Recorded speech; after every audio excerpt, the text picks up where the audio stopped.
Hi అండి. అందరికీ praise the lord. క్రీస్తు యేసునందు మనలను ఆయనతో కూడా లేపి, పరలోకమందు ఆయనతో కూడా కూర్చుండబెట్టెను. మీరు విశ్వాసము ద్వారా కృపచేతనే రక్షింపబడి ఉన్నారు.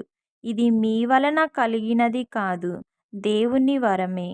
ఎఫెసీలకు రాసిన పత్రిక 2వ అధ్యాయం 7, 8 వచనాలు. ఈ రోజంతటిలో ఈ వాక్యం మనకి తోడయుండి నడిపించునుగాక. ఆమేన్.